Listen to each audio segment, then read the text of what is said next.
Hello and welcome to the Vergecast, the flagship podcast of trade secrets. I'm your friend David Pierce. Neil Epsel's here. Hello, sir. Hey, how's it going? How are you? That was tired. You okay? I just had this wave of I spent the early part of my career at the Verge explaining patents to everyone through Apple, and we're 15 years in, and I know I'm going to spend the next part of this journey explaining trade secrets to people. It's coming. We're going to do it. Yep. But that was that wave. The realization had not occurred to me until just this second.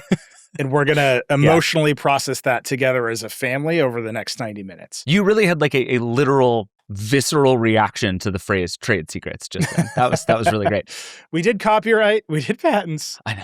We're still doing copyright. I don't know if we actually did copyright. We tried to do copyright really hard. We've reopened copyright in a meaningful way. Yeah, we're certainly doing it again. Lots to talk about today. We have a bunch of Apple news. We have Apple versus OpenAI, which happened last week, but we haven't really had a chance to talk about it. Lots to get into there. We have a bunch of gadgets. There's some OnePlus stuff. There's teasers just everywhere for everything. But I think we should start with the Apple betas, which came out this week. I am desperate to know, you as America's most steadfast avoider of macOS Tahoe, have you upgraded? Are we on Golden Gate now? It takes a lot for me to upgrade my Macs. They're both production machines. I should upgrade the MacBook Neo, which I bought for no reason. Sure. I will do that. I just literally don't ever use that computer. I own it for no reason. Okay. It's cute. That's what it is. It's a Tamagotchi that I have. It is very charming. Every now and again, I have to charge it, So the Macs are hard for me because I don't like screwing with the production setups, especially this Mac. The podcast Mac, we just don't touch that one. I did update the phone, which logically makes no sense because the phone is the thing you take everywhere with you in case of emergency. I was going to say, not an important device, your smartphone. Yeah, I should have upgraded the Neo first. But I updated the phone. I'm on the Siri beta. It's good. I think some of the animations in iOS 27 can get toned down. There's a lot of flipping around the screen for no reason. I know there are settings. On Siri in particular, it's always doing stuff, the new Siri. Look at me, all the time. It's just not what I need. Apple always tones that stuff down as they get towards release, so take that with a grain of salt. But it works, and I actually think the screen reading is interesting. Mm-hmm. I don't know if it's good yet. I know every single person with an Android phone is going to tell you that Gemini could do this forever. And it's vastly more useful, and it is. I agree with all of those things. Apple was so far behind, and then with the power of Google, they have managed to catch up in some meaningful way. Yep. Have you been using it? I have. I've been using it since the first developer beta, which you're way more do not generally recommend.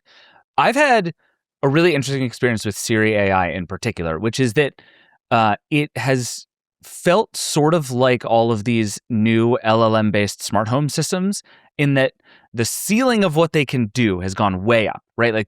David and Nilay wrote a great piece for us about the new Siri AI and did the thing where I think his example was basically I'm looking at a Spotify page that I know they're going on tour, go figure out when they're going on tour and add the ticket sales date to my calendar. And that's a multi-step AI process that I think is ripped basically directly from a Google demo, which is very funny. Mm-hmm. But it works. That thing works. The ceiling of Siri has gone way up. It kind of worked for him. He had to say magic words in the right order. David's piece is great, by the way. Also, shout out David's joining us for 6 weeks or so while Allison is out on leave. But I encourage everyone to read that piece because it is true. The ceiling is higher if you issue the right incantation at the right time and the system understands it in the right way. You can, in fact, trigger a multi-step agentic workflow. Yes. Neat. And then if you don't, it's I don't know what you're talking about. Right. So ceiling's super high, but basic things that Siri used to do very reliably, so far I have found some of them to be actually substantially less reliable. So a thing I do all the time, if I'm out walking the dog or in the car or whatever, and I have a reminder or just something I want to write down in such a way that I will get back to it, I use Apple reminders for that all the time. It's just my inbox of stuff on my phone. So I'm constantly saying remind me in 3 hours to switch the laundry. Though I did this morning, remind me this afternoon to check the dryer vent. That's just a thing that happened this morning because I need to check the dryer vents. And that is worse. It is noticeably worse than it was in the past because, and we've talked about this many times, right? Like it used to be all of these systems were essentially a series of really elaborate if-then statements, and they didn't work for anything except the things that they worked for. But the things that they worked for. And so you learn to understand the boundaries of the thing. And if it was all I needed to do is turn on my lights, it would turn on my lights. It wouldn't do anything else, but it would turn on the lights. And I think we're doing a little bit of throwing that stuff out in order to do more complicated stuff with Siri also. And so I've found like it still seems to set timers fine. That so far has gone very well. But it does things like constantly ask me, did you say this or did you say this? And they haven't yet solved it needs to start immediately listening again to get your answer. So I have to dig my phone out and press the button again to make it work. So there's just like all these little things, all the basic interactions of Siri are worse, but the abilities of Siri are vastly better. Maybe. I'm gonna hit you with the maybe, and we're in the beta, and it's like not fair to overjudge it. Not sure. We'll see what happens in a few months when it comes out for real. That replacement of the predictable deterministic system with the vastly potentially more powerful stochastic parrot system, right? You can see those edges everywhere all the time. I'll give you an example from a totally different product category. We have a Cadillac Vistic, a Cadillac EV, and it had Google Assistant in it. Like the whole thing runs Google built in. There's no CarPlay, which the only thing that happens in the Facebook group for this car is someone being like, "Where's CarPlay?" So the only thing people talk about. So they replaced Google Assistant with Gemini. Mm-hmm. And okay, here's my favorite example of this. I could probably write a PhD thesis about this specific button in the car. It doesn't have a physical garage door open and close button. There's not one in the headliner or wherever. It's a button on the screen. So it's in the car software, right? Right. You push the button on the screen and it opens and closes the garage door. With Google Assistant, I could just say out loud as we are backing out of the driveway, "Hey Google, close the garage door." And this is gold. Mm-hmm. Until you've been so lazy that as you are literally backing out of the driveway, you are no longer pressing a button. You're just saying close the garage. You're like, I'm the king of the world. Like I have a butler now. Like whatever that feeling is, amazing. And I have asked executives at GM. I've asked executives at Google. My Google just went off. The garage is already closed, Google. I knew it would happen. That took a full 10 seconds too. We're doing great over here, guys. Anyway, so I've asked executives at Google. I've asked executives at GM. I've asked Dieter, what's happening when I say close the garage door? Mm-hmm. Is that Google Assistant going to the cloud? By the way, I asked Dieter just to annoy him. He's like, we don't talk about work, Nilay. But is that going to Google Assistant in the cloud? Because Google Home knows about the garage door opener. It's in that. Or is this thing locally pushing the button on the screen? Because what it should do is just push the button on the screen. Mm-hmm. Okay, they upgraded to Gemini, which theoretically has like an MCP server inside the car, right? Like when you would tell Gemini to change the climate control, it literally pops up a bubble that's like connecting the climate system. Like, yikes! It wants you to believe that it's like operating the car. Right. Now Gemini is like, I don't have permission to do that. It's not secure enough. And I'm like, dude, I'm in the car. Yeah, I am the security here. Like, we're good. Here I am. I can see the button. Anybody in this car can push that button. Mm-hmm. They can just reach forward and push that button. But it's definitely going to the cloud. Right. And it's saying, I cannot accept a cloud command to open. And that's just the brittleness. Like, we've replaced a system that should be able to do all the things you expected it to do with a newly architected system that is simulating what it should be able to do or what it used to be able to do, but actually needs to find all kinds of new pathways to do it. And Siri, the garage door opener example is really stupid because I just can push the button. At the end of the day, it doesn't matter. But that experience and then having the new Siri for a few days is exactly the same experience, right? Yeah. The AIs want to tell you they can do anything at all, and they might have the capability. But in reality, the barriers and roadblocks to actually executing are all over the place.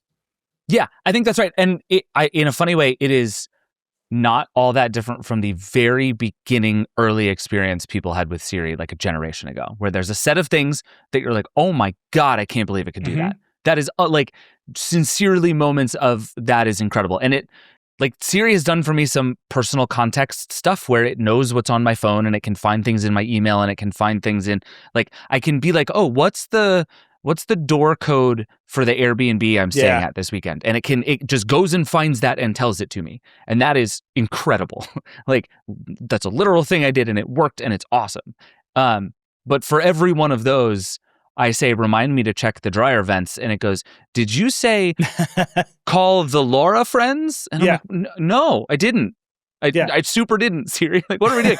And so I think the risk here, as always with Siri, is going to be that people run into the edges without understanding what those edges are, right? Which is like when all these things first came out, it was pretty easy to understand what it couldn't do very quickly. And I actually think in a certain way, the answer to what is this thing good and bad at is vastly more complicated now, in part because it's good at so many more things. It's good at so many more things, but it's not predictably good at anything. Right. And that's just a weird one. Like there are examples of this just, again, across ecosystems where, like, I'm late turning in the draft of the Decoder book. So I asked Siri, like, go find this contract and see how late I am and how much trouble I'm in. And it, like, did it, like, the answer is I'm not under arrest yet, but everyone is very worried about the timeline. We're going to get there. Siri didn't say that, by the way. It was just like, you're late. It's good at that when it can be good at that, right? When there's like a string of text it can go look for, or it's indexed all the stuff in the right way. And then there's, I think Apple is going to run into this much more than Google does. A bunch of Google AI technology doing weird stuff is par for the course. Yes. Apple shipping this Siri to millions upon millions of people, hundreds of millions of people, and it being rough around the edges is a danger zone. And I think that's probably why they waited so long. Yeah. But I'm very curious to see how that broad response is, because enough of it is different. And you mentioned, a generation ago with Alexa, people very quickly figured out what it was good at and what it wasn't good at, and they stopped trying to do anything else. Right. And I have no idea where that boundary is for this Siri once, hundreds of millions of people have it. Yeah, it's going to be really interesting, and especially given all of the work that's happening with app intents and stuff. Like, I think more than usual, the fate of Siri AI is going to actually be about developers, because if Instagram can figure out how to plug into Siri in a way that is predictable and useful in that way, that changes things. They never I don't know will. that I have Instagram any faith. will never do that. Probably not. Instagram doesn't have an iPad app. Yeah, that's okay. Fair point. But if Uber can figure out how to do it in a way that's practical and useful, such that I can say, hey Siri, get me an Uber, and it works semi-reliably, like, you can start to turn those things on for people in a way that becomes habit forming really fast. So I'm still optimistic about what Siri AI could be, but it is. I have been frustrated in the ways that it has actually backtracked in some small ways. Yeah. David and Nillay's piece is great. The thing that jumped out to me, I actually saw David in the office. We talked about it for a minute. App developers on iOS are more excited about this than you would expect, because small app developers know that people never open their apps. Oh, that's interesting. So their hope is that if by integrating with Siri AI, it will surface their apps more often, they will get more usage, and something good will happen. That's a really interesting point. That's a good theory. I hope that pans out. A lot of optimism in the ecosystem there. Indeed. You know where there's not optimism? How's that for a segue? In the Apple and OpenAI legal teams these days. We should talk about this lawsuit, right? It's a week old. I still feel like we need to talk about it because I'm still wrapping my head around it. Basically, the short version of this lawsuit is Apple sued OpenAI for allegedly basically creating an elaborate system by which Apple employees would quit their job and take material confidential information to OpenAI. There are a couple of specific people named in the suit. There are a couple of OpenAI adjacent companies like I.O., Johnny Ive's hardware startup, named in the suit. But the idea is essentially there are a bunch of people and a bunch of ways in which hundreds of Apple employees stole information from Apple and took it to OpenAI. I feel like the caveat here is this is the first filing in a lawsuit. There will be presumably much time and much discovery over the next period of time. But you and I have both read this lawsuit. What do you make of what Apple is alleging here? This is where offer you the big sigh, and we talk about trade secret law. Yep. The first thing that is absolutely important to say, every single one of these big tech companies has realized that the complaint in the lawsuit is a thing to be written for the general public. Yeah. The audience for this complaint is not the judge, it's not the jury. It's you and me and everybody listening and everybody who might read it and everybody who might write a blog post or do a dramatic reenactment on TikTok. They have all figured out this first step. That the complaint is a narrative, and they all need to sell a narrative. The Department of Justice and the Biden administration figured out their antitrust complaint against Apple needed to be a narrative. Yeah. And we have talked to those officials about that specific thing in that specific way, because everybody understands that the technical requirements of the law are irrelevant to the vibes around lawsuits. Mm-hmm. It's just the way it goes. Yep. So Apple wrote this to be read. It is worth reading. It's a fun read. It's a heist movie. Yeah. They lay out how a heist was taking place in specific with a bunch of characters. Trang Tan, I think, is the main character. Mark Gurman at Bloomberg has some reporting that says even at Apple, he was known for playing fast and loose, and the quote is flying too close to the sun. Interesting. Okay. Which is pretty good. There's other folks in there. There's a guy who like literally connected to the servers when he had left Apple and was downloading all the stuff. And then the problem is the story can be whatever the story is. And it is certain that OpenAI will craft a compelling narrative in return when they file their reply. And it'll look something like, Apple was late to AI. And to be late and catch up, they're trying to stop us, the winners. Like, you know what they're going to say, and they're going to write it all out. So we have to wait for that. And then in the middle of that is the actual technical requirements of the law. And I'll just make another OpenAI comparison. We had Musk versus Altman in that stretch for 9-10 months from the first complaints being filed to a jury trial. And then what happened? The statute of limitations had most of the case thrown out. Right. True. Right. Yeah. Like the technical requirements of the law is actually what won that case for OpenAI in like big, meaningful ways. There's other parts of it where they won on the substance, but it was a statute of limitations, got most of the case thrown out. Okay. Like we just have to put ourselves in this framework. Sure. The thing that is just like particularly funny to me about this is Apple established the boundaries of copyright law in tech against Microsoft in the 90s and 2000s with like the famous look and feel lawsuit where they tried to copyright the way macOS looked, and they sued Microsoft for having Windows copy it. They sort of lost and they sort of won, but they mostly lost, right? Like Windows looks like the Mac. Sure does. Yeah. That's the way it goes. And when Steve Jobs came back to Apple, Microsoft paid a bunch of money to Apple, and they tossed out all these claims. And they said, we're settling this and moving on because this is dumb. Okay. Well, a bunch of years later, Samsung made a phone that looked an awful lot like the iPhones. Uh-huh. And Apple filed a bunch of patent lawsuits against Samsung, against Motorola, everyone except Google, by the way. They did not want to be in a fight with Google over this stuff. They filed the lawsuits against the OEMs, right, and they fought those to the death. And at one point, they were kind of losing. And Tim Cook was at a code conference, and I literally asked him, like from the audience, there's video of me asking him, why are you doing this? And he said, I think the patent licensing schemes for 3G standards are a little out of whack, and this is how we're going to fix them. And I'm like, you're really doing this to fix patent licensing schemes? And he was like, sure. And it was just like very obviously that like, no, he was just mad, and that was cover to fight the fights. Right. And they fought them to a bitter end, right? The patent on slide to unlock. We made an entire video of this. You can watch me being a baby at MWC. I walked around to every booth at Mobile World Congress in Barcelona and did slide to unlock on every single Android phone and said, this is how they're getting around the slide to unlock patent. Yep. And there was technical requirements there, and there are technical requirements now, but the ecosystem responded. Samsung paid, $1 billion and essentially got away with it. And if you're Samsung, paying $1 billion to make the Galaxy line of smartphones is totally worth it. Correct. Totally worth it. So Apple filed this massive intellectual property lawsuit. They upset the ecosystem for however long they upset the ecosystem. And the end result was there are Android phones. I don't know if you've looked around. There's quite a lot of them. Yeah, that turned out okay. So in the 90s, we had a massive intellectual property lawsuit against Microsoft based on copyright.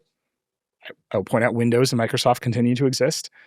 In the 2000s, 2010s, we had a massive intellectual property lawsuit against Samsung based on patent. Seems worth noting that Samsung and Android continue to exist. Yeah, sure. And here we are in the mid-2020s. We have a massive intellectual property lawsuit against OpenAI based in trade secret now, the third one. It seems a safe bet that AI will continue to exist. Mm-hmm. I would be 50-50 on whether OpenAI continues to exist. That was going to be my next question is I think it's obvious this is not existentially terrifying for the AI business. Boy, does it feel like of all of the companies to not want to be at war with at this moment. I mean, frankly, OpenAI is kind of at war with everybody else in some way already. All the time. Yeah, I mean, this is OpenAI is permanently making $100 billion deals and also in giant fights with everybody all the time. OpenAI says at war with its own executives. They keep leaving. Yeah. But this is the last thing OpenAI needs. And I will say, I think one thing that is different about what you just described is Apple has picked a lot of fights about products. This is so far, unless OpenAI is very close to shipping a thing that looks an awful lot like the iPhone, this is not about products. It's about what manufacturing techniques and what Apple has in the pipeline. Sure, it's about products to come. It's about how to make products. But I just mean, even if you paint all of this for Apple in the most sort of negative light, and you're like, okay, this company feels threatened, and they throw a bunch of their lawyers at their threats to try and make them go away in one way or another. This doesn't feel exactly like that to me. I don't get the sense that Apple is threatened by OpenAI, and there's certainly no earth-shatteringly fabulous AI device that is sitting there threatening Apple at this moment. Unless, again, there's something currently being manufactured that is going to blow everybody's minds and we just don't know about it yet. Well, I think that's the whole game here, right? Apple knows that AI might be an input mechanism that creates a new class of products. Certainly, Johnny Ive went to go work with OpenAI to create a new class of products based on this new input mechanism. Johnny Ive loves the new input mechanism. He loves the click wheel. He really does. Right? He loves the multi-touch, the scroll wheel on the Apple Watch, as we all know, revolutionized the entire world. Everybody loves spinning in a circle on the Apple TV remote. Mm-hmm. The culture really rotated around that one. but Johnny Ive loves this. So if you're Apple, you're like, okay, he's hired all of our designers. He's hired a bunch of our best manufacturing people. It's like 400, 500 people that they've taken over there. They know what's in our pipeline, and they know our suppliers. They know how we do things. And now they're trying to steal our stuff. We have evidence at least one of them is trying to steal our stuff, right? We have evidence at least one of them is trying to steal our stuff. Okay, what are we going to do about that? And you can't file a copyright lawsuit because we don't know what they've taken. It might not be code, and they certainly haven't redeployed the code. It isn't a patent because there are no products yet, so there's no patent infringement. They haven't to infringe a patent, you have to make, use, or sell something. Right. So we haven't done anything yet. There's no patent infringement. You're left with trade secrets. And, trade secrets are pretty fuzzy. The definition of a trade secret is I'm real fuzzy on this. Someone check me with AI. But the trade secret, as far as I remember, it has to be something with economic value because your competitors don't have it. Right. It can't be known. It can't be public information. And then the really fuzzy one, and I'm going to end up having to do so much trade secret. This is where the big sigh came from. I'm going to do so much trade secret research. You have to take reasonable measures to keep it a secret. This is all over the lawsuit, by the way. Those three things are all over the lawsuit. Those are the three elements of a trade secret. Yeah, a huge amount of this complaint against OpenAI is Apple explaining all of the things it does to try to protect it. Because it's written for the general public, right? So it has to explain the technical foundation of the law so it can say, and OpenAI went around this stuff. Right. And again, Apple pushed copyright law to the limit with Microsoft. It pushed patent law to the limit with Samsung. We're about to be in the middle of Apple pushing trade secret law to the limit. Right. If you worked at Apple and you know how they make the iPhone screen, and then you get another job, you can probably help people make an iPhone screen. And particularly if you work not for Apple, but you work for Foxconn in China, there might be some supplier agreement. But I don't know if you've looked around. It turns out Foxconn makes things that look like the iPhone screen for lots of other people now.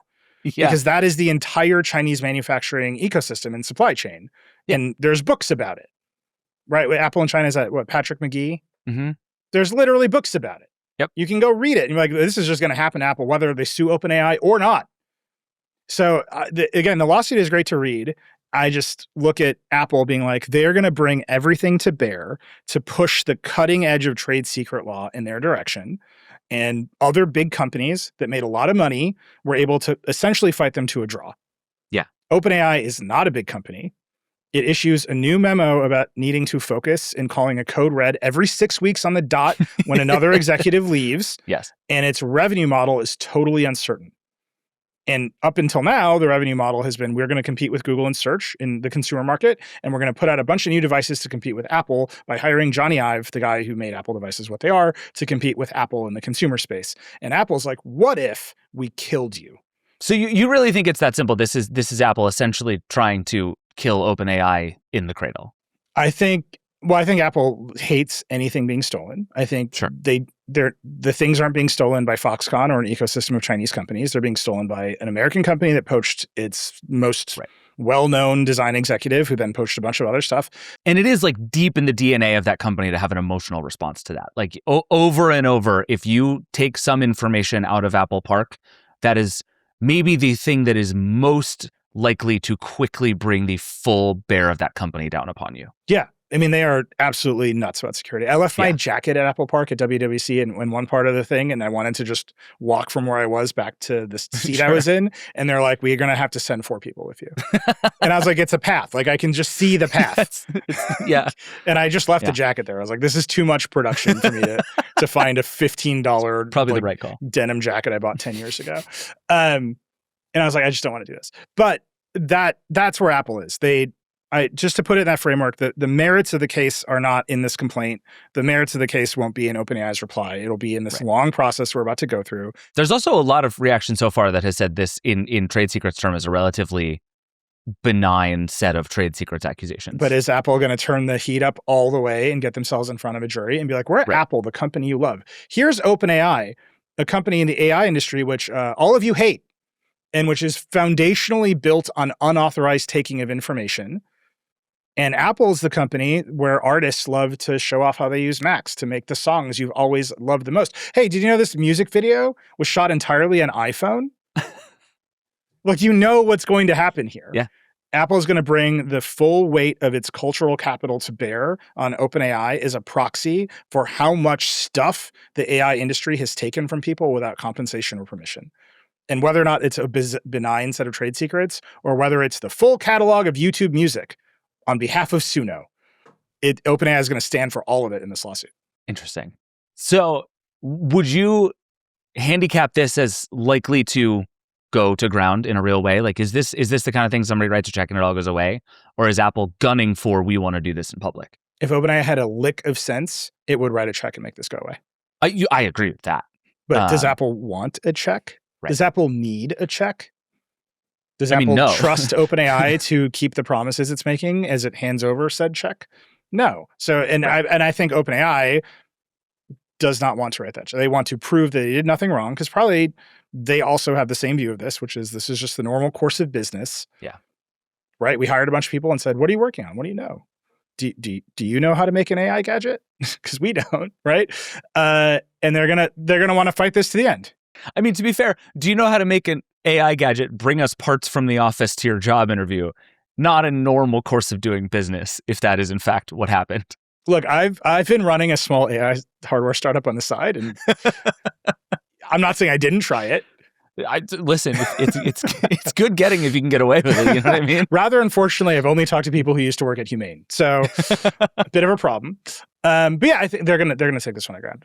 This is years, and it's years and then years of appeal. And whether OpenAI is stable enough or has the finances enough to just absorb it, the way that Samsung could just absorb it and then pay $1 billion and be like, that was totally worth it. Wide open question. Yeah, this one, I suspect we will hear a lot more. We have not, as you said, meaningfully heard a response from OpenAI. We got a comment from OpenAI spokesperson Drew Pusateri last week, who said, quote, "We have no interest in other companies' trade secrets. We remain focused on building innovative technology that empowers people everywhere," which is just the least you can possibly say in a statement to The Verge about this particular issue. Yeah, especially when the claims in the complaint are like, dude downloaded all the presentations about how to make circuit boards. Right. And it's like, well, maybe you did have an interest in other people's you might have some interest. Yeah. We're going to come back to this a lot, but for now, let's move on because we should talk about gadgets. And there's actually an OpenAI gadget worth talking about. So let's get to that. But first, let's take a break. This is advertiser content from IBM. Cold take. When it comes to quantum computing, if you need 1 million qubits to calculate anything, it sounds like you need a quantum computer the size of a football field. So why are we even trying? My name is Olivia Lanes. I am the global lead for content and education at IBM Quantum. So you will not need a quantum computer the size of a football field. The quantum chip is really, the size of a stamp. So the chip itself is never going to be the size of a football field. What could be a very large footprint is all of the infrastructure that goes around cooling it, housing the chip, and controlling it. IBM has really been, I think, the biggest pioneer in terms of making this technology accessible. IBM has deployed, at this point, over 90 quantum computers worldwide. So if we talk about scaling, I will just say we have a plan. We have what it takes, engineering and science-wise, to make these computers work and to build them up to the scale that we know they will be useful. If you would like to learn more, you can do so at ibm.com/quantum. All right, we're back. We have just a slew of gadget leaks to talk about. But let's start with this OpenAI gadget, right? So this idea of OpenAI's big hardware play has been looming for a while. They released a device this week for Codex that everybody's like, this is the first OpenAI. It's not. This is like a teeny tiny brand integration with a company called Work Louder that makes keyboards. I don't want to talk about that. But there was reporting from Bloomberg that the thing coming out first is going to be a no screen, but sensor and camera having smart speaker. That this is going to be OpenAI's big first device, a ChatGPT thing for presumably your home, but it'll also have a rechargeable battery, smart home controls. This thing seems so incredibly unfocused to me. It's like Alexa, but you can pick it up and carry it around and it has a camera on it, but no screen. I just want everyone to stop and imagine a team at OpenAI building a full-featured smart home platform. Listen, Matter has solved all of this for us. It's no problem anymore. What are you doing, man? Google hasn't built a full-featured home platform. Yeah. They've been trying for years. I don't know if anyone has ever looked at the Google Home app. Sure. That thing doesn't even look vibe coded. A computer would have more coherent and crisp ideas about how to organize that app than whatever it is that Google ships in Google Home. It's really true. Fine. I think based on the constraints of the market, this is the only piece of hardware OpenAI could ship. Why do you say that? We just run down the Meta glasses problem that we run down every week. Sure. If you want to have an AI device that is consistently doing things for you, that isn't a phone, and I think for a lot of reasons, OpenAI cannot make a phone. I think it's going to. It's going to have I just want to be on record. I think it will make a thing that is, they may not call it a phone, but it will very obviously be a phone. A lot of people are about to make phones without Instagram. Yes. That's where my stake is. A lot of people are going to back their way into making phones with Instagram and then realize that they've shipped Windows Phone. And then we're all going to see how long it takes for them to realize they shipped Windows Phone. Yes. But if you don't want to ship a phone, you're like another form factor. You're competing with the fact that people have a phone.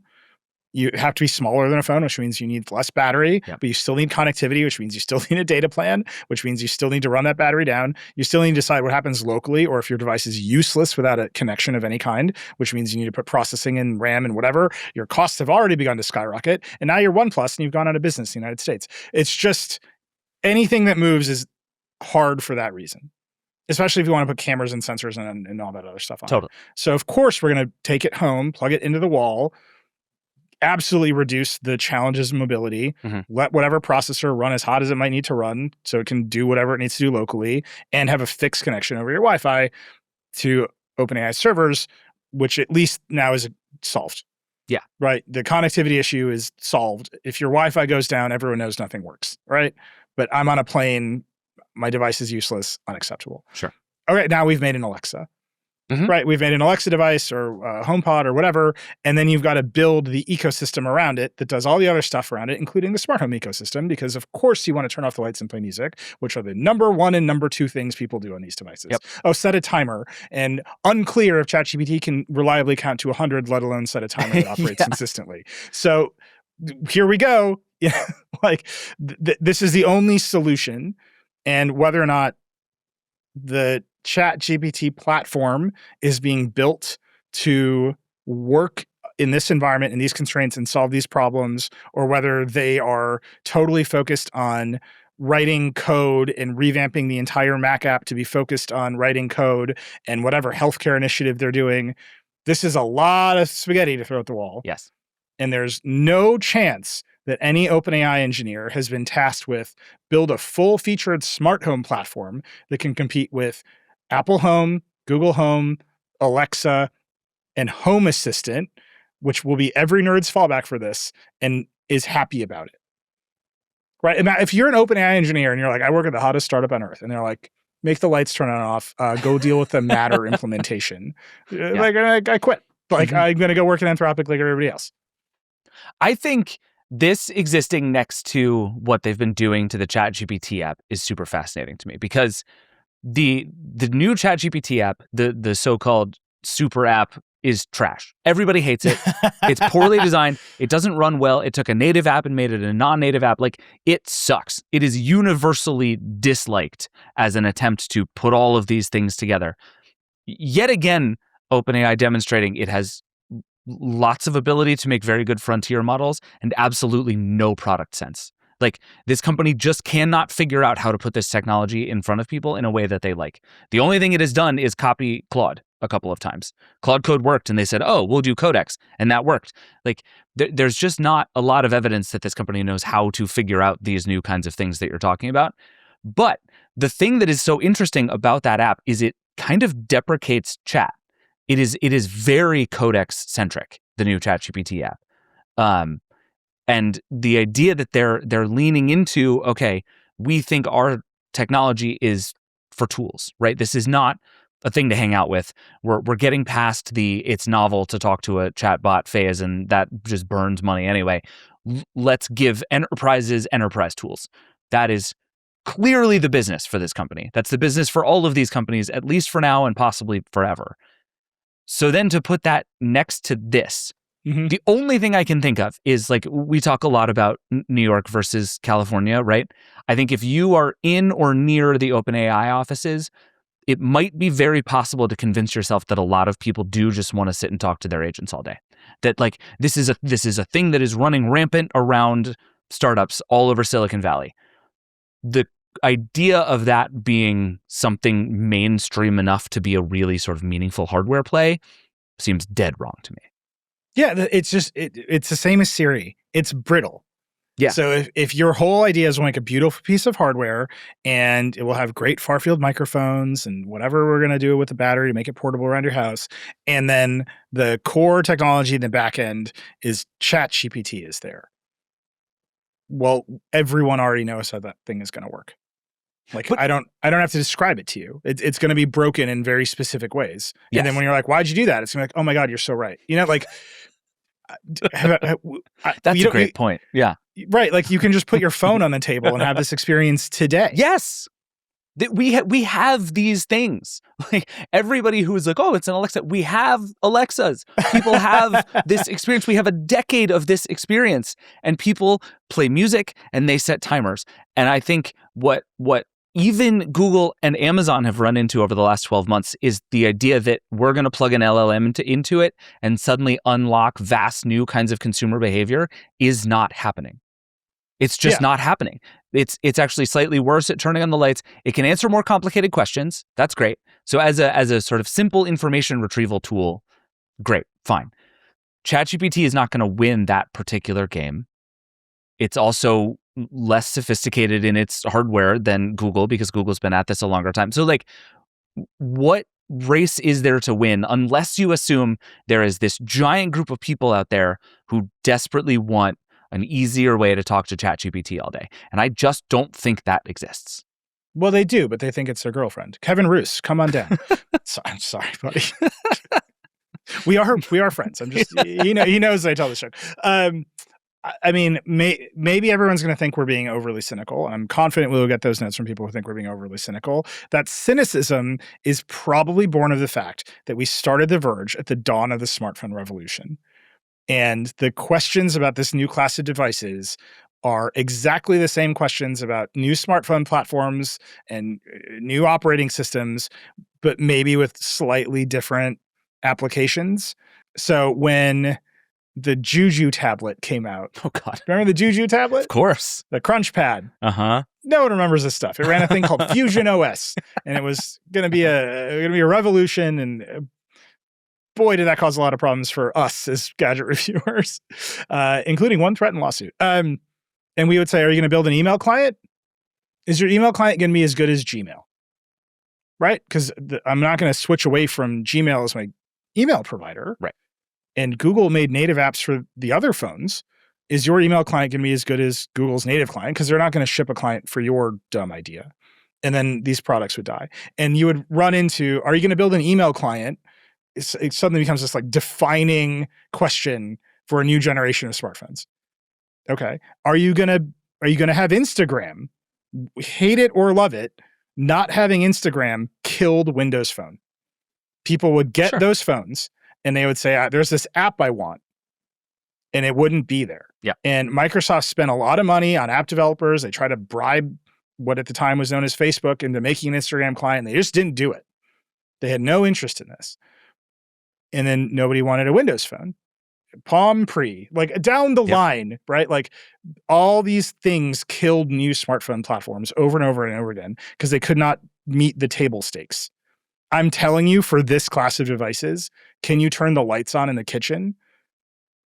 Is going to be table stakes. Do you have a Spotify app?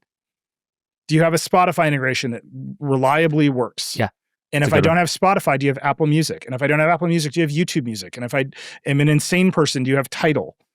Are you playing Tidal losslessly?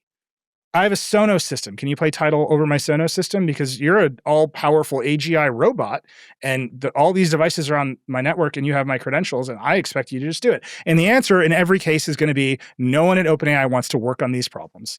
Oh, I don't think they're that's stupid. fair. I don't think anybody wants to work on these problems. I think they want to work on that's true, but AGI. I think they want to work on healthcare. Sure. But it is also true that some of those things already exist. MCP solves some of those problems. Some of ChatGPT's own, integrations solve that problem. Like, will your ChatGPT smart speaker be able to connect to Spotify? I'm so confident the answer to that will be yes. Will it do a good job? I'm not confident Google Home can connect to Spotify. Well, reliably. So this is what I was going to say, is if you connect to Spotify, is Spotify going to want that to be ChatGPT talking to the Spotify database, or is it going to be ChatGPT talking to the Spotify chatbot that talks to the Spotify? Like, is this product going to work well? And is any of that going to generate enough revenue to be worthwhile to OpenAI, a company that is lighting money on fire every single day and has no plans to stop? Right. I mean, this is my thing, is I think on an ongoing basis, ChatGPT technology continues to get better. Like GPT Live, the new voice model, which will presumably be behind this, is quite good. It takes turns more naturally. It's more natural to talk to. It doesn't sort of interrupt you and let you interrupt it in weird ways. Like it feels better to talk to. I think the idea that is enough just falls on its face as soon as you put this device in my house, for all the reasons that you're talking about, because it needs to do things. These things, it's like I feel like all I talk about with AI is how many things like give great demo and are bad products. Yeah. And this is the kind of thing that, yes, there are people who just enjoy talking to ChatGPT as an end unto itself. I am on record as thinking that is bad for everyone and the world and society. But I understand that those people exist, and those people will probably get great utility out of having a thing they can just sort of yammer away to as they walk around the living room. Fine. That is tiny next to the number of people who need this thing to do something. And they will need it to, in fact, to do lots of things, and they will expect it to do lots of things. And I'm with you in the sense that I have a hard time seeing how that happens. And consumers have no economic incentive to overcome failure. Right? Regular people in their homes, they ask Alexa to do something, they can't do it, then they will never ask it again. Right. They will give up. And they did. Like, we have the data. We have the experience. They just gave up on Alexa in meaningful ways outside of timers and music. Okay. In the enterprise context, you keep saying AI is business software. In the enterprise context, there's tons of incentive to overcome failure. We were watching a TikTok clip today. Like, ad agencies are like, we're going to automate all of our meta ad spend with Claude MCP servers. And like, maybe that didn't work for a while. It certainly works now. And that is true. Like, the internet is automated in massive ways with AI. Businesses are getting automated because the incentive to overcome the failure and the rocky starts and to keep plugging at it, everyone can see the efficiency gain. Everyone can see the business results. There's a lot of incentive to overcome the failure. A regular person is like, I spent how much money on this weird OpenAI HomePod and it doesn't work? I'm just never going to use it again. Yep. Right? Yeah. And like, they've got to, this is the Johnny Ive problem. It's got to do exactly what it says on the tin and a little bit more in a way that's delightful. And AI is maybe never going to be predictable enough to actually pull that off. And the physical limitations of something like a smart speaker makes that hard. Like, genuine kudos to everyone involved if they can figure out how to add that hardware turn that makes it delightful in the way that you're talking about. Oh, it's supposed to have some mechanical thing that like smiles at you. This is the other part of the Gurman report. That ain't it, buddy. That ain't it.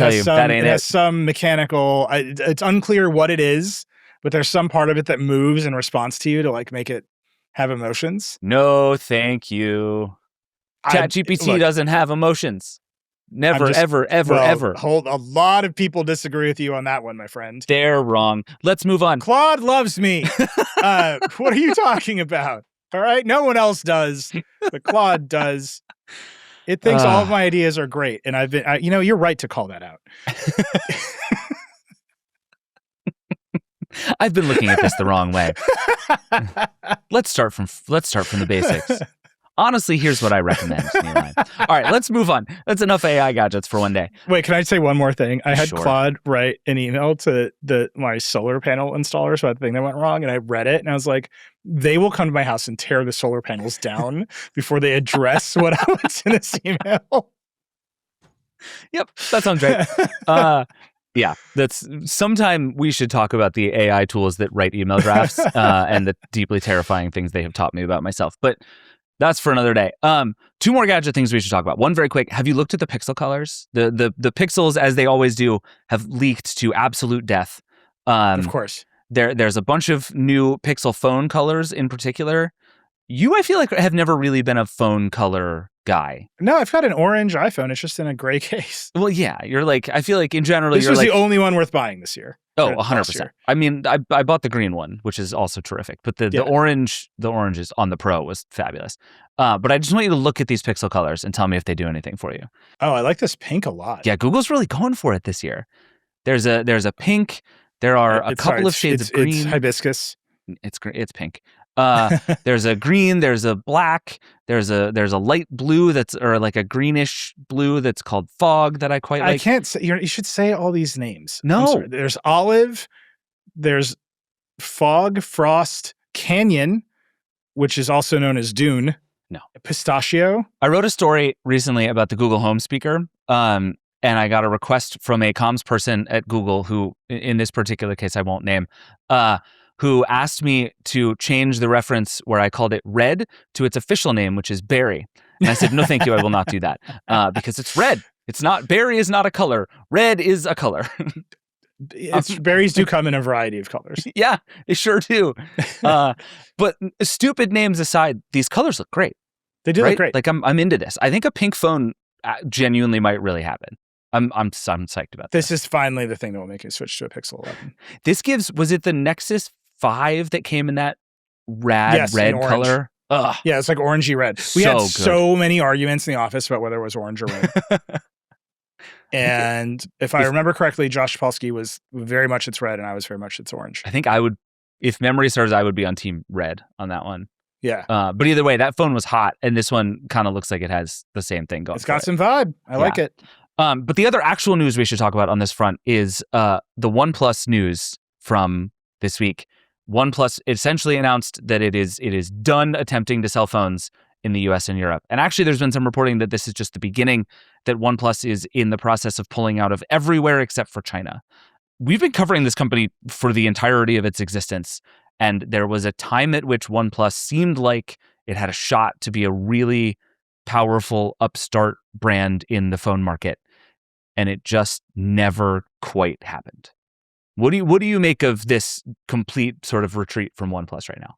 Well, one, I think you have been calling out the end of cheap devices because of Armageddon for months now. True, yeah. And it is hard to see how this is anything but one culmination of Armageddon. Right. OnePlus could not compete at the high end. It was not making flagship devices. It was part of like a larger company that makes a bunch of phones. It's part of Oppo and is like has always sort of pretended that it's not part of Oppo. Yeah. But is very much part of Oppo. Yeah. Right. But it that whole company was like one tick under the flagships. Yeah. Right. And I'm confident we're gonna have a bunch of Android fans telling me that it actually made flag. But they called themselves flagship killers. Like that was the idea, that they could do just as well for less money. And I think when it's just as well for the same amount of money, it probably doesn't work anymore. And you don't have the brand, and you're not spending, billions of dollars on computational photography at the bleeding edge. Like, right, you've got problems structurally, and the market never really broke itself down in the way that would support a cheaper player. True. Right? Like the smartphone market was either you're spending very little money or a lot of money, or you're buying a 1-year-old phone for a medium amount of money. But the sort of like mid-range Android phone has always just been hard. Yes. Kind of forever. That is, no one has ever really successfully pulled that off. Yeah. I mean, like there are a lot of mid-range Android phones, and every now and again we review whatever Samsung Alpha or Ace or whatever they're called. And like, here's the state of the middle. But the reality is most people want to buy the highest end one, or they want to buy the cheapest one. Right. And you can just see that play out over and over again. So I think this company just was always fighting a fight it couldn't win, because it was never going to attract an iPhone switcher, at least in the United States. Like that is just the hardest thing in the world to do. Samsung and Google cannot do it. Yeah. And if you're in the middle, the Pixel exists and Google will happily sell you one. All of the Samsung mid-range phones exist, and every carrier will be like, do you want this for free? Here you go. Right. And then you're at least in whatever ecosystem there, or you want to spend the most amount of money. What are you going to do? How are you going to differentiate? Right. Do you think carriers are largely to blame here? Because I think a thing we talk about a lot, and an email we get a lot when we talk about the phone market, is that the US way of buying phones is kind of unlike anywhere else in the world. And I think if you rewind back to the beginning of the OnePlus story, a big part of what it was doing was betting that it could upset that, right? That rather than having most of your phone experience to be walk into a store, update your contract, trade in your old phone and get a new phone, which is how most people get their phones. And it changes the way that phones are subsidized. It changes the way that we pay for them. It changes what it feels like to pay for a phone, because you're not putting down your credit card for $1,200 at a time. But that there was this idea 10 years ago that was going to go away. And actually, more and more people were going to start to buy their phones on Amazon, and that you could build a direct-to-consumer phone brand in the United States. And that 100% has not happened in any meaningful way at all. And do you think the carriers have just found ways over and over to kill anyone who is trying to do that thing? I think the carriers have found that, and Apple has found that. Sure. Apple doesn't want you switching. Apple will happily just send you a notification that's like, it's time to upgrade to the iPhone 18. Right? Like, here we go. Your eSIM will transfer seamlessly. Yeah. And if you want to transfer it to an Android phone, you've got to light a candle and do incantations. We will systematically ruin your life, David Pierce. Have you ever tried to do it? Have you ever tried to turn off iMessage? It requires human sacrifice. Yeah. So it's some big combination of that. Carriers are rational. I'm saying rational, and no one will believe me, but carriers have rational economic incentives to make things as easy and cheap as possible. And taking you from an iPhone to the next iPhone requires almost no customer service on their part. Yeah. Taking you from an iPhone to a OnePlus phone is a bunch of angry phone calls and maybe a return. Yeah. And then maybe a switch to an iPhone. And that's all just costs that layers up. They don't care. They're like, have you ever wanted to experience even slower 5G? Experience the power of AT&T. That's all they care about. So I think, yes, the carriers have a chokehold on the market. Apple has a chokehold on the market. There's no incentive to change. And making a phone that on the edges has slightly different options and widgets and Oxygen OS compared to Samsung Galaxy OS compared to iOS. Like, no consumer cares about that stuff. Or at least not at the rates they need to if you're not so much cheaper. Right. So I'm thinking about this in context of what we were just talking about with OpenAI being one of the companies that is probably going to make something that, looks and feels and smells like a phone. This kind of suggests that if you're not, frankly, Apple or Samsung or one of the 3 or 4 biggest companies in the world with enough money to brute force your way into this, that the phone market in the US is essentially sewn up. There's just no room for anybody else. Well, so it depends on what company you're talking about. If SpaceX buys T-Mobile and Starlink makes a phone. Interesting. Right? And that phone has Instagram. I mean, because quite honestly, Elon Musk is a creeper, and I think he's going to want Instagram on that phone. Sure. Buying a carrier, yes, is a shortcut to getting your phone into a carrier store. Sure, but like OnePlus probably could have bought T-Mobile, and that might have worked. I don't know. But like, it's that. It's sure. I don't think if this is just a prediction, there's not going to be a device that has an AI-based input mechanism so powerful and compelling that it overcomes a phone. Right. And the whole giant ecosystem of apps and accessories and carriers and everything that comes with phone now. That whole system is so mature now. Yes, we're agreeing. Like I'm saying phone to wrap all of that. Sure. Yeah. Right? Like you want to plug the weird Bluetooth dongle into the seat back of the thing because you have AirPods because they work best with your iPhone. Boy, is that a whole ecosystem that OpenAI's Gadget has to overcome. Totally. Right? Like, is OpenAI's Gadget going to work as well with your AirPods as everything else? Well, then you've got to get new headphones and maybe they won't work as well with your Delta seatback Bluetooth dongle. Like, You've got to break everything. And phones were able to break everything. Mm-hmm. Right? Famously, BlackBerry realized that the iPhone was competing with laptops, not BlackBerry, and they were dead. Right? Like, they knew what the problem was. And OpenAI still has to compete with the iPhone. OnePlus still has to compete with the iPhone. And I don't mean just the iPhone. I mean the very concept of the mature flagship smartphone with a whole ass ecosystem all the way around it. Samsung has one of those. Google, to some extent, has one of those. There are obviously big players in China that have fully mature ecosystems that include cars in China. Yeah. Right? Like, you want to ship an AI gadget, you're like, well, my car also runs the same operating system as my phone in China. Yeah. How are people going to navigate to where they're going on my AI gadget? Yeah. So I think this is just one part of this is Ramageddon. You can't be so much cheaper that it's sustainable. And the other part of it is, boy, what are we taking sales away from? Yeah. We should take a break here, but I think the thing you just said, that you have to break everything, is such a clarifying reason that the entire AI industry is acting the way that it is. Because that is the stakes, and that is the wall you have to climb to do the thing that they are all promising they will do in order to change everything about how we do everything. But it's not the wall you have to climb in enterprise, in business software. Right. That's a much smaller wall. That's why they're all running towards it. Yeah, totally. All right, let's take one more break, and then we're going to be back. We'll do a lightning round. We'll be right back. Support for the show comes from Rippling. Retaining your best employees should always be top of mind, especially if they are in high demand. And while it's impossible to predict the future, Rippling AI can help you identify who might be a flight risk.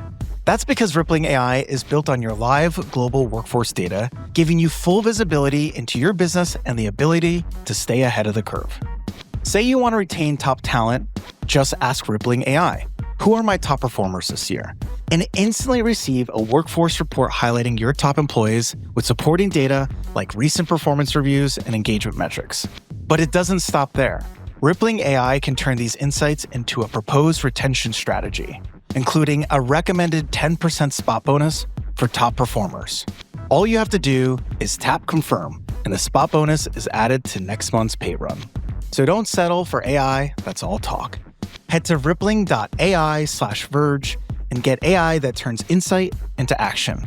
That's rippling.ai/Verge. Sign up for exclusive access today. All right, we're back. It's time for the lightning round, beginning with America's favorite podcast within a podcast. We somehow can't stop doing this stupid thing. Brendan Carr's a dummy.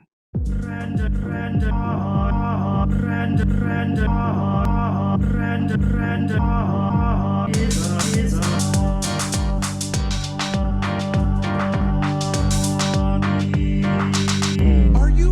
going to happen? Just incredibly stupid.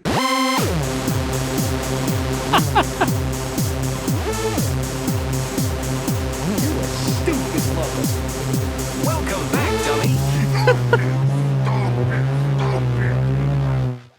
A lot there. So the backstory to this, if you didn't listen to last week's episode, is Ryan Mueller sent in a Brendan Carr as a dummy theme.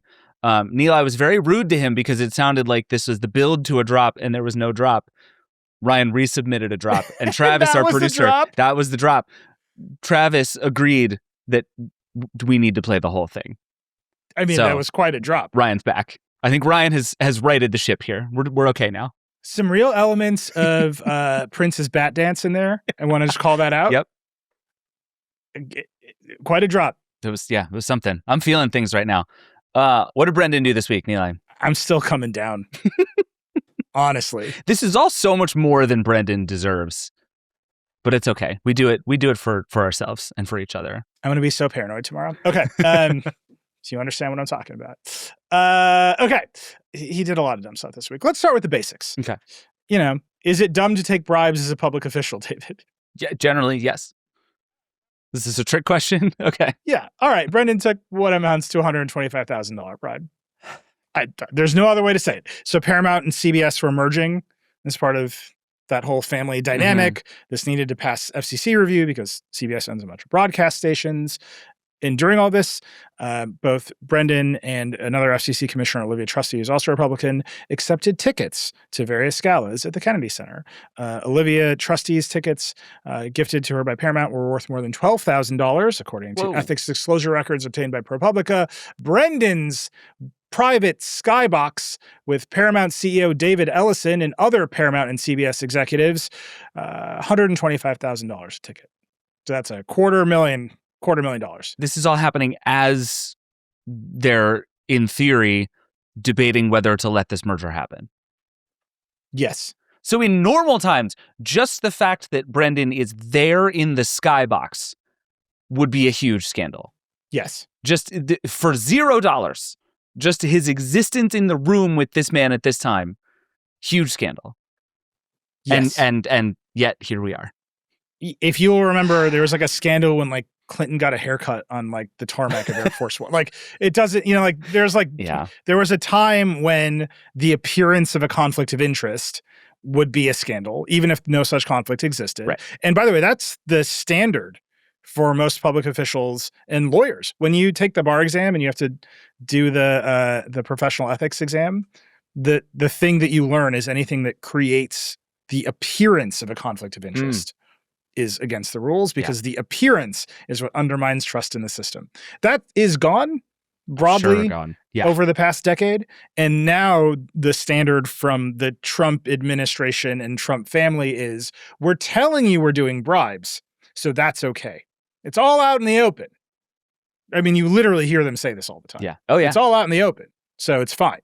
And so here, Brendan is taking $250,000 in tickets from companies whose activities he directly oversees, whose mergers he can approve. And it's fine because he's doing it all in the open. And basically every ethics expert that talked to ProPublica was like, he should recuse himself from all these decisions because there's no way he can maintain the appearance of impartiality. Of course not.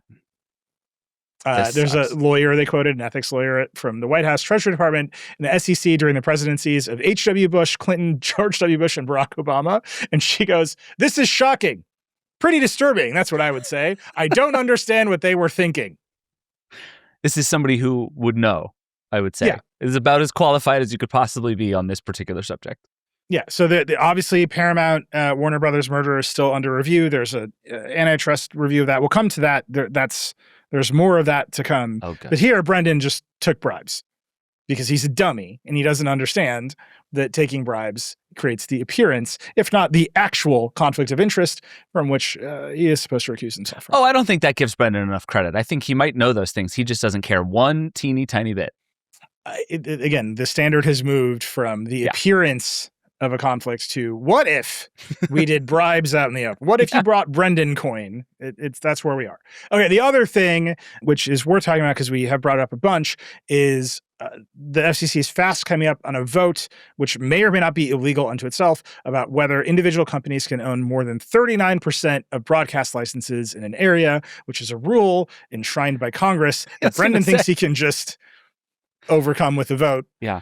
He wrote an op-ed in Breitbart of all places, and I just want to call it out because when Breitbart is the number one publication that will accept your op-ed, things have gone awry. Well, the Wall Street Journal editorial board hates him, so they wouldn't take it. And then you're just kind of running the New York Post. That doesn't seem right, and you end up in Breitbart. Yeah. And his argument here is the cap basically prevents anyone from owning so many TV stations that you can broadcast programming to more than 39% of households. This worked when this was all about local broadcasters employing local journalists, but I will restore trust to the news by letting single companies own all kinds of broadcast stations, more than 39%, because then they'll be able to compete with streaming. I'm going to make Sinclair so powerful it can take on YouTube.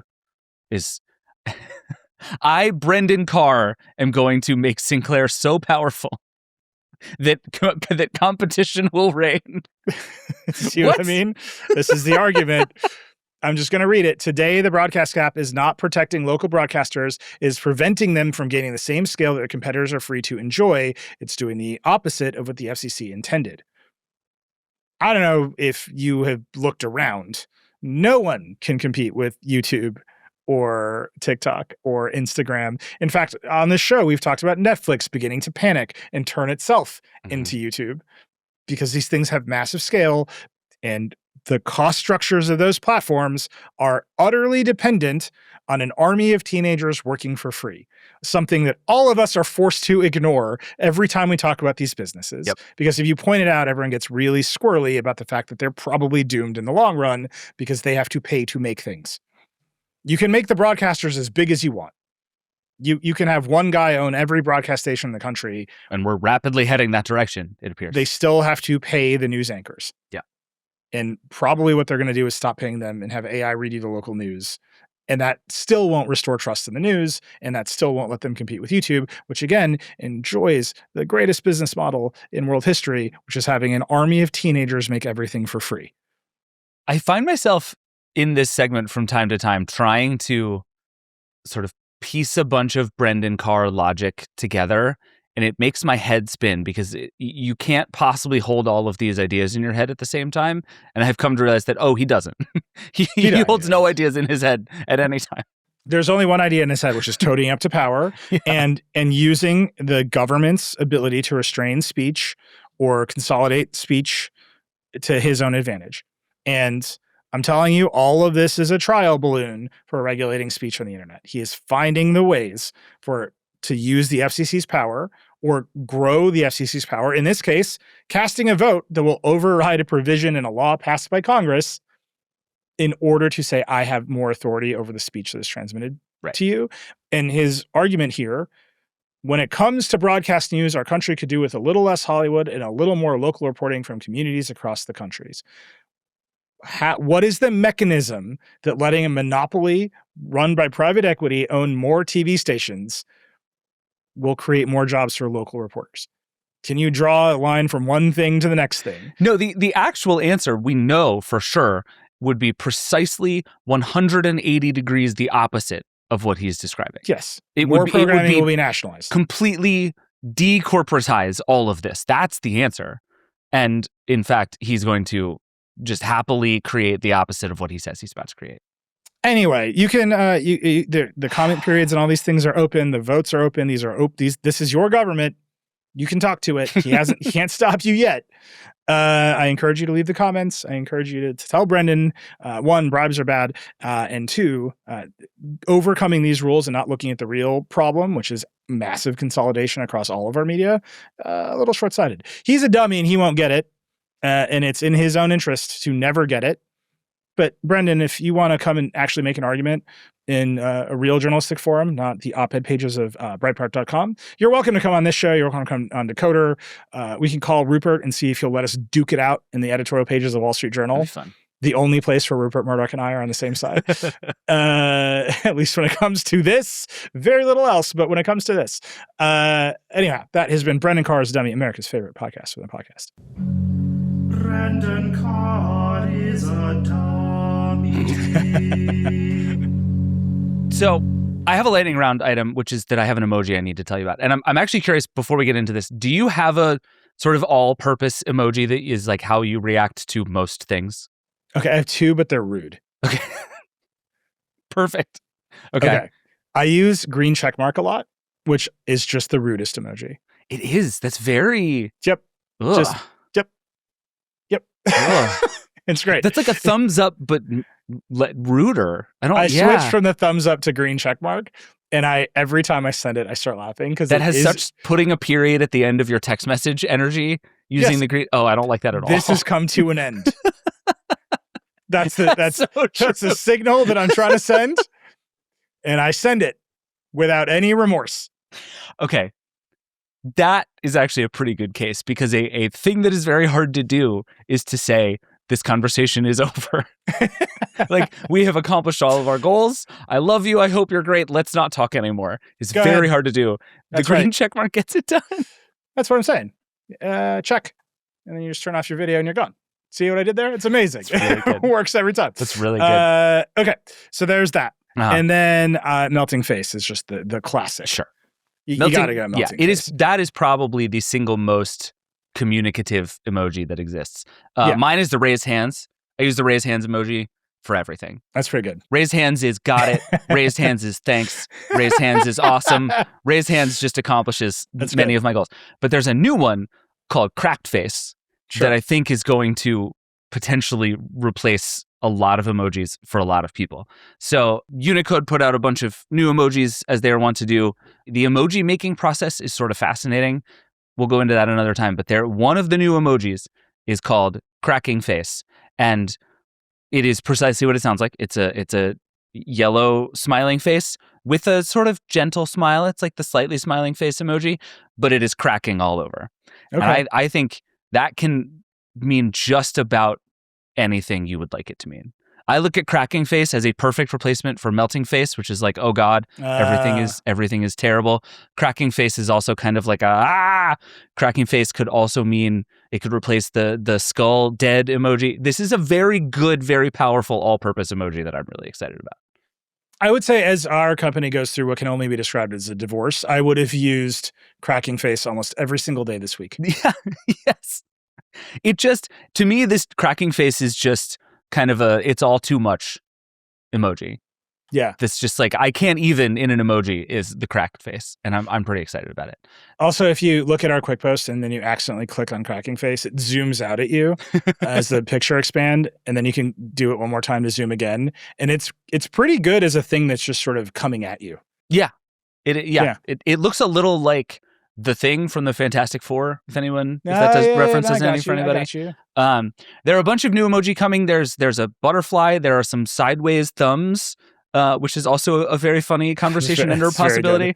There's a pickle, because that's great. There's a meteor. There's a bunch of stuff. But cracking face emoji, I think, is about to revolutionize the way I text message, and I'm very excited about it. So very importantly, are these the Unicode standard emojis? Are these Apple's? Are they Google's? A lot going on here. Yeah, these are Unicode emojis, which means they will inevitably be sort of weirdly bastardized in many ways. I in particular look forward to what the blobby Android cracking face looks like. Samsung will do some weird stuff with it. It's going to be strange, but I think it's going to do the job. I'm pretty excited about it. It's another reason I like raised hands, by the way. Everybody does the same thing with raised hands. We're all good with it. You can't misinterpret green check mark. Nope. This person hates me and is finished with me is the only possible takeaway. I understand what you're saying and do not wish to receive any further information. It's pretty good. All right. What's your next lightning round? It feels like we have another new segment coming called Nikita Beer is Going Through It. So Nikita Beer is the head of product at X, the everything app. Yep. In which I do all of my banking. Well, obviously. All of my DMs, too. Who doesn't? Yeah. Was it last week or the week before he posted, hey, we did this experiment and we realized if we take all of the influencers out of the platform, people like it more and use it more. Precisely, yes. which is a thing that everybody knows. Yep. And they did the other study that found that all of the video on the platform was stolen. Great stuff going on X. So this week, they realized that not showing your post to the people who follow you is bad. And showing you just exclusively rage bait made people unhappy. Who could have seen that coming? We're rolling out a small tweak to boost visibility of your posts to people who follow you back. We noticed this data was missing from the algo, and it made your friends appear less in your replies. This resulted in the reply section feeling more like a battleground with people you don't recognize. Yep. What a surprise. Well said. Twitter hasn't been around for over a decade. No one who worked at Twitter ever had this insight before. Well, so this is what's so funny. There is a long-standing truism about a lot of these social algorithms is that the strongest signal you can have is if you and I follow each other.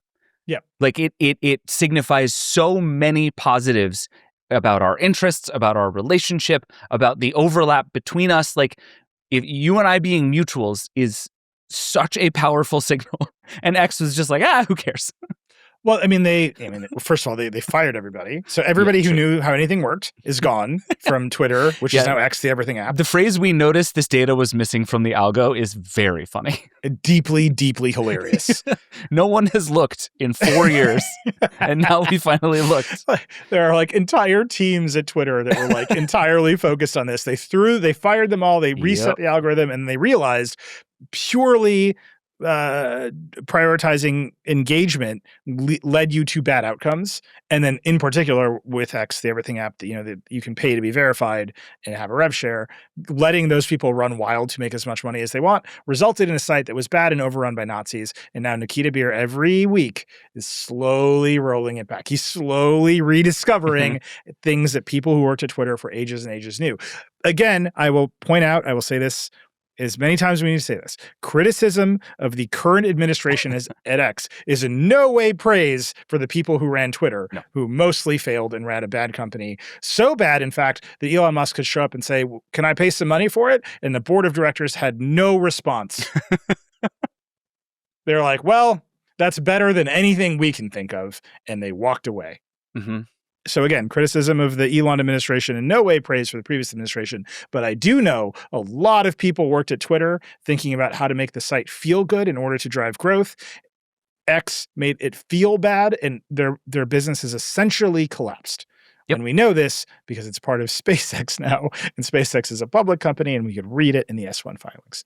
It's very good. When we talked about Nikita last week, we got a couple of emails from people who I would say in not quite as many words accused him of being kind of a product grifter. This is a guy who has sort of invented and sold the same company a couple of times and is now doing this job at X. Clearly very skilled at a certain kind of product making. Does not seem to be having a super good time. His new, very, very visible job. Well, he's X. got the same problem as anybody who works for Trump has, right? So he can be like, I fixed this thing in this obvious way that will make one person unhappy. Right. And that person will tweet at Elon and Elon will be like, I'm looking into it. And then the fix will go away. And this has happened several times now for Nikita and everyone else at Product. The same way that, ICE announced they're not going to do traffic stops because they're murdering people in the street. And Trump is like, no, I love traffic stops. And now they're back. And like, that's going to be what keeps happening to X, the everything app. Because anything that makes it harder for lies and racism to travel on the platform affects one guy in negative ways. Sure does. It's tough out there. Okay, I have that guy is David Pierce. Yeah. This is the X reach is for me in particular. I almost accidentally tweeted the other day thinking it was Threads and had a real sort of terrifying moment. I was like, this is not... I'm so throttled on X that I should tweet every day. Like, I have a fake blue check mark. There's just like a legacy blue check mark. Yeah. And I can tweet and literally 0 people will see it. That's amazing. Because I don't pay for reach. And right. obviously we're us and we criticize. Like, they've just turned the knob. There's a knob in Nikita's office labeled Nilay and it's at 0.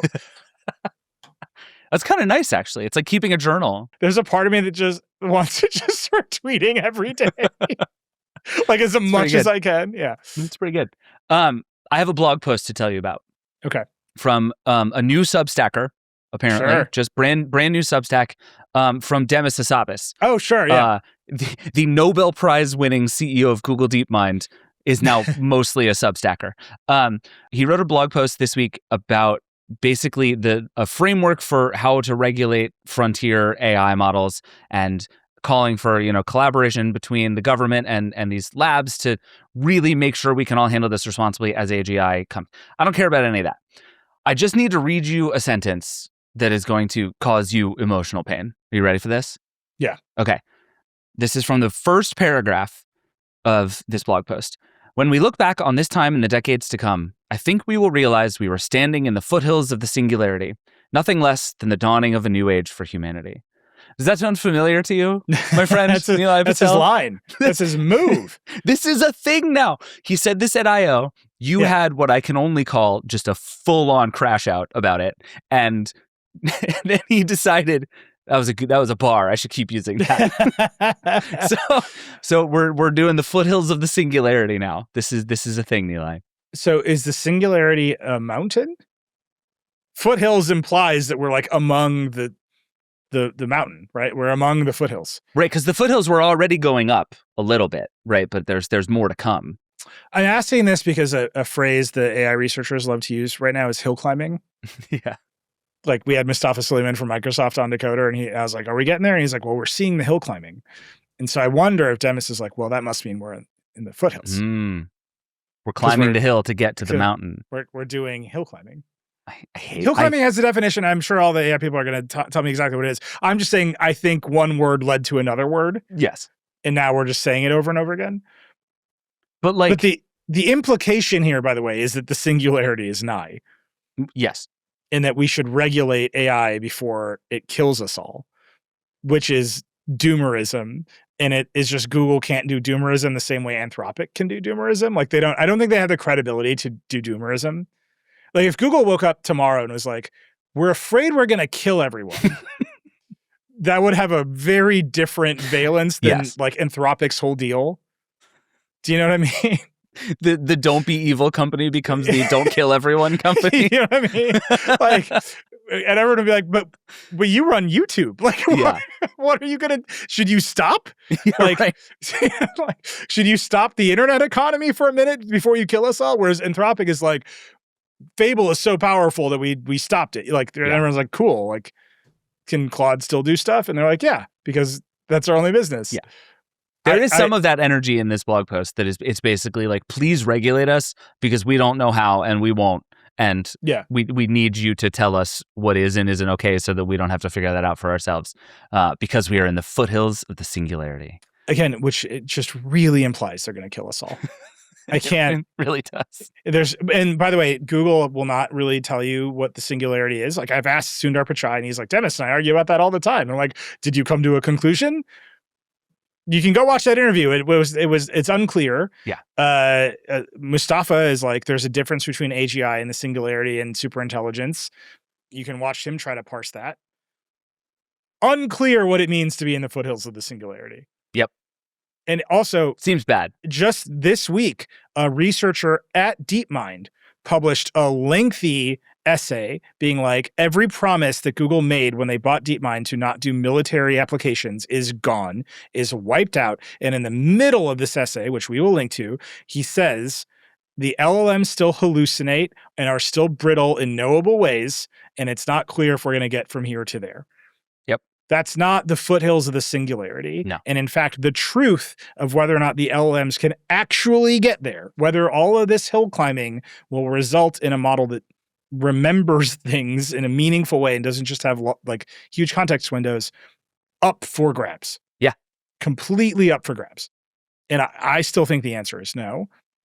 I've been wrong about sort of like general progress, so I will take it. But I still think language is not intelligence, and LLMs talking to themselves at rapid rates is not just going to horsepower intelligence into being. Yeah, I tend to agree. I mean, yeah, I was thinking about this, that we've been hearing these AI companies for so long talk about essentially linear progress, right? That it's like the graph has gone like this, and as long as it keeps going like this forever and ever and ever, we're going to hit these unbelievable things.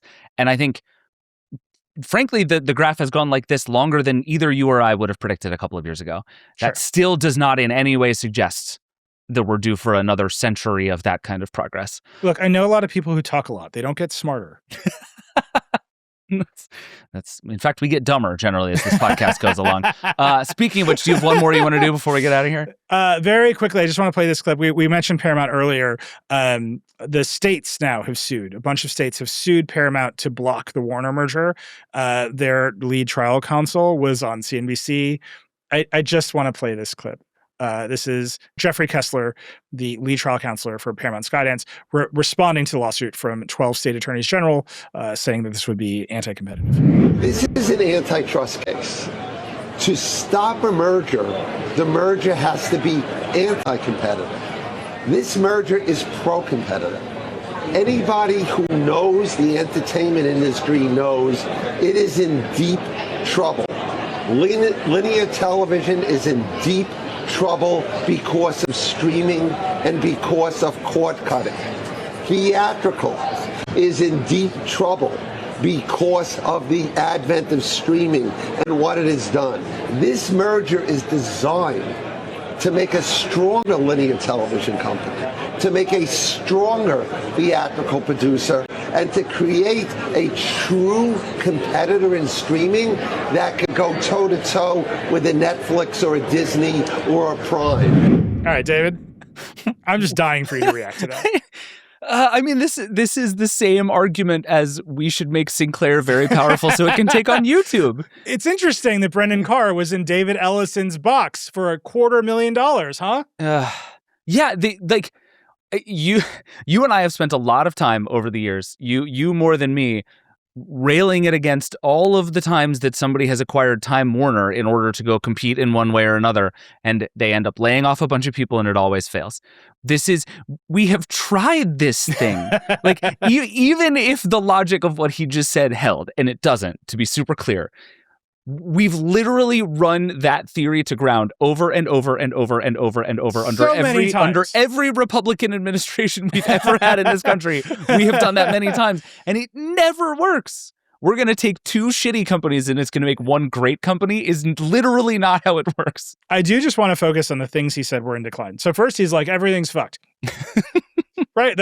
He's like, this is pro-competitive. I just want to point out, no one's watching linear television and no one's going to the movie theater, which is true. Whether or not you're going to go see The Odyssey or not, it's like true that no one's going to the movie theater, sure. Right? Certainly you're not watching linear television. You're watching us, probably on YouTube.